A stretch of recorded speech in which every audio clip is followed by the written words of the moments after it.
अपनी सुपरिचित शैली में एक बार फिर लोगों को चौंकाते हुए प्रधानमंत्री नरेंद्र मोदी ने बड़ा निर्णय लिया और तीनों विवादित कृषि कानूनों के वापसी की घोषणा कर दी। लेकिन कहा जा रहा है कि इस बड़े फैसले के समय भी केंद्र ने वही गलती दोहराई जो इन कानूनों को लाने के समय की गई थी।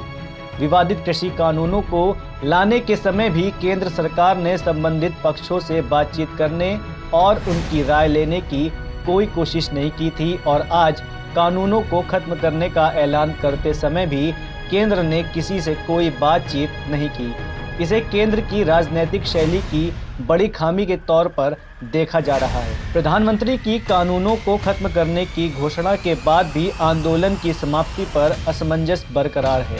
किसान नेता अब न्यूनतम समर्थन मूल्य पर सरकार को झुकाने की तैयारी कर रहे हैं। राकेश टिकैत, अविक साहा जैसे किसान नेताओं ने कह दिया कि न्यूनतम समर्थन मूल्य पर सहमति के बिना आंदोलन को समाप्त करने पर कोई निर्णय नहीं किया जाएगा। यह ऐसी स्थिति बन रही है जिसमें कृषि कानूनों के समाप्त होने के बाद भी सरकार के गले की फांस बरकरार रहने वाली है। यानी कृषि कानून खत्म होने के बाद भी वह संकट टला नहीं जिसे टालने के लिए सरकार ने इतना बड़ा फैसला लिया है।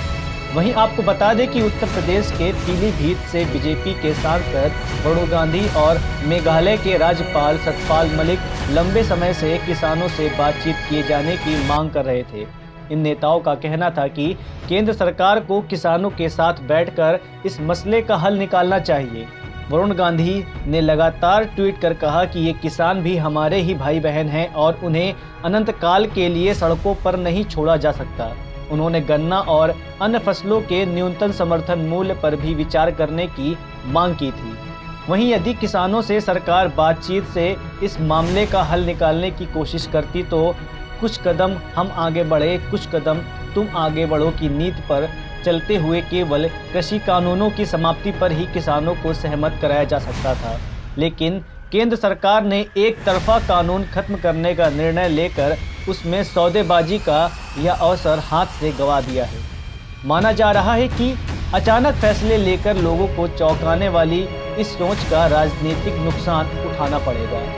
वहीं न्यूनतम समर्थन मूल्य के मुद्दे पर सरकार दोहरे दबाव में होगी। यदि वह किसानों की मांग के अनुरूप सभी फसलों के न्यूनतम समर्थन मूल्य पर पूरी फसल की खरीद के लिए तैयार होती है तो इसके लिए भारी मात्रा में धन की आवश्यकता होगी जो फिलहाल सरकार के पास नहीं है। यदि फसलों के उत्पादन मूल्य को घटाने के लिए बिजली पानी मुफ्त देने की घोषणा की जाती है तो भी सरकार पर दबाव बढ़ेगा। ब्यूरो रिपोर्ट, GMD खबर।